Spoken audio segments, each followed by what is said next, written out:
साथियों, आज हम जानकारी प्राप्त करेंगे संगम कालीन संस्कृति का। सबसे पहले आपको बुद्ध पूर्णिमा की हार्दिक शुभकामनाएं। बुद्ध ने यह कहा था, मुझे मानो मत, पहले मुझे जानो। पहले स्वयं को जानो, फिर मुझे जानो। गौतम बुद्ध ने एक बात ये भी कही थी कि हम वैसे ही बनते हैं और दिखते हैं जैसे हम सोचते और करते हैं। हम अपने विचारों कर्मों से अपने संसार का स्वयं निर्माण करते हैं।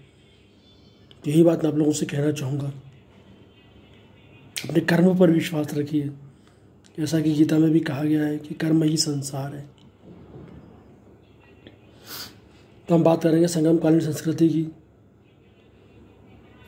सुदूर भारत के दक्षिण में कृष्णा एवं तुंगभद्रा नदियों के मध्य स्थित क्षेत्र को तमिलक्कम प्रदेश कहा जाता था। इस प्रदेश में अनेक छोटे छोटे राज्य थे। दो दक्षिण में पांड्य राज्य था, जिसकी राजधानी मदुरई थी। चोलों की राजधानी उदयपुरम, चेरों की वांजी थी। इन राज्यों के विषय में जानकारी अशोक के अभिलेखों एवं मेगास्थनी में कोटे जिले के विवरणों से मिलती है। हाथी गुम्फा अभिलेख के विवरण में मालूम होता है कि खारवेल ने अपने शासन के 11वें शतक में लगभग 162 ईस्वी पूर्व में 113 वर्ष पुराने संगतरमीर देश संघकातम को पूरी तरह परास्त किया था।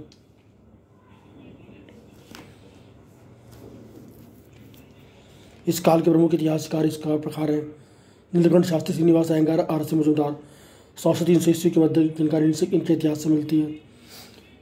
M.C. महंडले, C.S. निवालचारी 500 ईस्वी पूर्व से 500 ईस्वी तक की जानकारी ये देते हैं।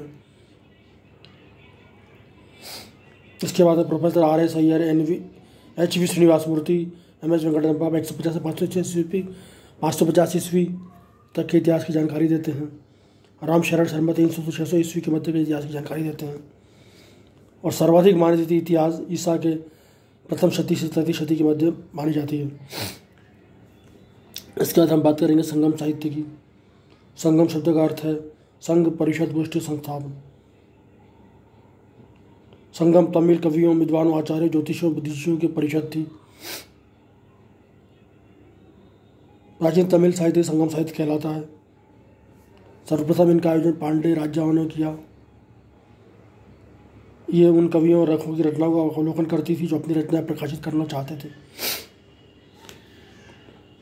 इनकी अनुमति के बिना कोई रचना प्रकाशित नहीं हो सकती थी। 3 संगम परिषदों का आयोजन पांड्य राजाओं के संरक्षण में किया गया। तीनों संगम कुल 9,990 वर्ष तक चले। इस अवधि में लगभग 8,595 कवियों ने अपनी रचनाएं संगम साहित्य की उन्नति से की। कोई 197 पांड्य कवियों ने अपनी इन संगमों को अपना संरक्षण प्राप्त किया। इनका काल 100 से 600 ईस्वी पूर्व के मध्य माना जाता है।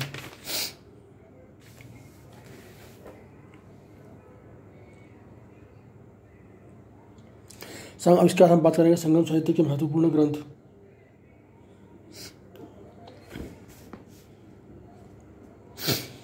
इस काल का पहला महत्वपूर्ण ग्रंथ है तुल्कापियम। द्वितीय संगम का एकमात्र शेष ग्रंथ है। यह अगस्त ऋषि के 12 विशेषों में से एक तुल्कापियम रचित किया गया है। इस तमिल भाषा का प्राचीनतम व्याकरण ग्रंथ माना जाता है। ऐसे तो क्या अष्टपदावली। तीसरे संगम में संग्रह किए ग्रंथ में 8 संग्रह हैं। मन्नी ने इसमें 400 पद्य हैं, जिनकी रचना 175 कवियों ने मिलकर की थी। दूसरा कुरुंथुके, इसमें 400 से छोटे गीत हैं।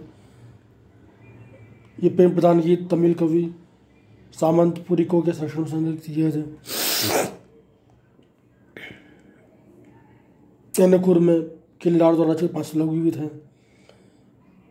पर पूर्व में 800 कविताओं के संग्रह में चेर शासकों की प्रशंसा है। इसके बाद हम बात करेंगे परिपादन में 24 कविताओं के संग्रह में देवताओं की प्रशंसा है। परिपादन में 6वां कलियुग में प्रणय आधारित 150 कविताएं हैं। आहनारू में प्रणय आधारित 400 कविताओं का संग्रह रुद्र शर्मा द्वारा संग्रहित है, जो मदुरई के थे। पुरनारू में 400 कविताओं के संग्रह में राजाओं की प्रशंसा है। तुपादु 10 गीतों का संग्रह वाला संग्रह तमिल संघ का दूसरा ग्रंथ है। इसकी प्रमुख रचना इस प्रकार है: तिरुमुरुकानुपुद्रे, इसके से नक्की रचने की दूसरा नृस्मदी कवि, जिसके रचनाकार भी नकीरर थे। तीसरा पेरुमलपति हास्य गीतों संग्रह की रचना रुद्रन कन्नार ने की। पत्तिनपाल है, इसमें प्रणय आधारित ग्रंथ है। चोलनिधि कारेश ने रुद्रन कन्नार की रचना से बहुत सारे उपहार में दिया। इसके बाद पुटरानुपते कन्नीनार द्वारा रचित कविता का संग्राम में चोल नरेश करिकाल की प्रशंसा की गई है। मधुरै कांची में मागुदी मरुथनार रचित ग्रंथ में पांडे राजनरेश तेलंगाना में न्यूजीलैंड की प्रशंसा की गई। सुरपानाथ प्रदेश में चेर चोल पांडव राजाओं, उनकी राजधानियों में समय के स्थित सामाजिक स्थिति पर प्रकाश डालने वाले नयनकार हैं। कुलचंपांतु कपिलार द्वारा रचित इस ग्रंथ में ग्रामीण जीवन की रांची है। मल्लुपदे पट्टकादाम में कौशिकनार द्वारा रचित 600 गीत हैं, जिसमें प्रकृति चित्रण में प्रकाश डाला गया है। इसके बाद की जानकारी हम अगले एपिसोड में प्राप्त